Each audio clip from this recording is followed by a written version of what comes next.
Do you think Mkwanas, wherever he is happy with the developments of this country? I'm probably sure he's very happy. I thought it's very important that I must read this background of Kelly, of Kenny Kunene. So he was found at Mulefe's house, and he decided to come to that interview was he's the one who asked that interview to come and set the record straight. So you were na do you believe na? Like when I listened to the interview, the voice was not giving me the Kenny Kunene that I know, the most confident guy, right? But I love the fact that he said, I will never deny my friend. If you watch the interview, I will never deny my friend. If he was my friend, I was there for business dealing, I would have said so, and was willing to give them police his phone to punch his number. But Kenny is not a child when it comes to those kind, even if it was like he was involved in those kinds of dealings. Kenny Kunene is not a child. He will not play anywhere near his phone. He is not a child. Remember, he's even an MMC. So, but I want to read this so that I can attach the clip of where he's speaking, and then we can engage from them. Born 21 October 1970 in Free State, and then blah blah blah blah blah blah blah blah. He later earned a teaching degree in English and history from Vista University and became a high school teacher in Bloemfontein. Wow. So that's why I wanted to read this thing. After starting an unlicensed tavern, Shebeen, while working as a teacher, Kunene was convicted in 1997 for running a Ponzi scheme and other fraud, leading to a 6-year prison. He used his time in prison to organize events and build alliances, including with Gates and Mackenzie. Following his release in 2003, Kenny re-entered society and built businesses with Mackenzie, including in publishing, hospitality, and entertainment, including in what? Publishing, right? So I don't want to dwell into my body. I just wanted to show you this guy. He has a degree. He went to school. He was a teacher. So you might think that he just like no, he knows his story. So let us watch this clip and let me know if you believe him. A pleasure to have you with us. So, just given based on the reports that have emerged that you were at the home of Mr. Katiso Molefe when the arrest was effected, is this in fact the case? Yes, it is true that I was at the house of Mr. Molefe. Mm-hmm. And what was the nature of the visit? Are you guys perhaps close friends? No, we are not friends. I think if you look at my online newspaper, it hasn't been that active, and I decided to put together some young people that can then run with it, that are interested in the media space, and to resuscitate it, obviously, and in its own tradition. Africa News Global has always focused on exclusive stories. So they wanted to do an exclusive story, and Mr. Molefe was a person where there was an opportunity to do a story with him.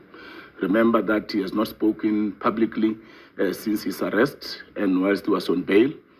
And so I facilitated with somebody that I know that knows Mr. Molefe.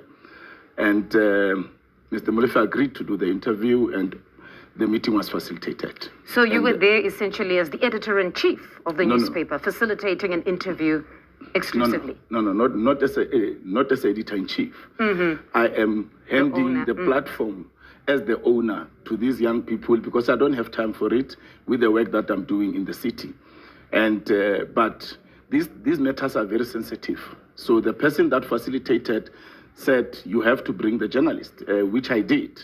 He sent me the address, and we followed that address. In fact, he sent me the first address, and then he said, no, don't use this one, use this one. It was just a question of street or road or something. Mm-hmm. So we used the address, we got there, we drove in. As we're in the driveway, standing, I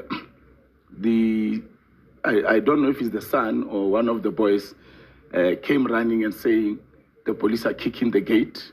And Mr. Molefe came out and they said, no, open the gate. So just for clarity, you were yet to enter the premises as well. Is that what you're saying? No, we're inside the premises. So you're inside the premises? The driveway. Okay, but there's two of you inside now. It's you and the young journalist you've come to introduce to Mr. Molefe. No, it's me, the young journalist, and the person that is coming to introduce us to Mr. Molefe. All right. The person that has facilitated for the interview to happen. Mm-hmm. So before we could even go in the house or sit wherever we're going, the journalist will do an interview, then the police arrived.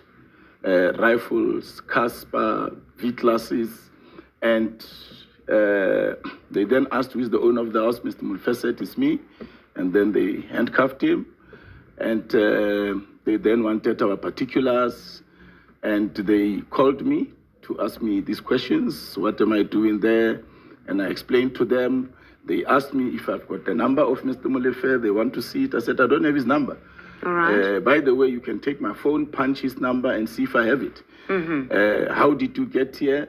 I got here because this person sent me the address. And I can show you on my phone. I got the address and I came here. I just arrived. When you guys do your drama, I've not even been offered water. So they then asked for my phone. I opened it and they saw that the message with the address, with the two addresses, came from the gentleman who said, Mtumande, please use this address. Mm-hmm. And that's how I got there. Mm-hmm.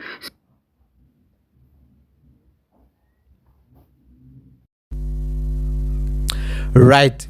In my own opinion, his story makes sense because he shows even the addresses that he was given to get there. He even says that maybe I was there at the wrong time for the right reasons. He was not there to do wrong things, he was there for the exclusive interview.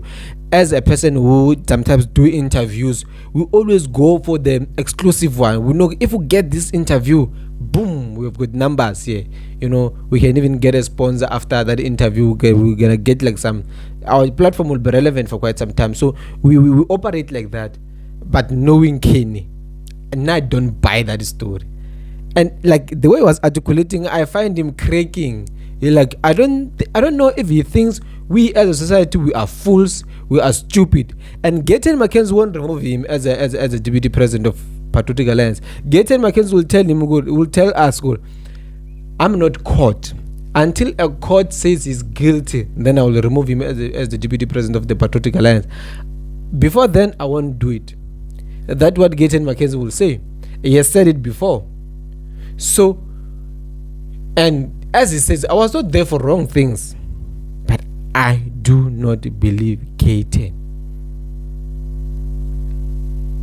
And Gaten is not. No, I don't believe him. If you believe him, let me know. If you don't, please let me know.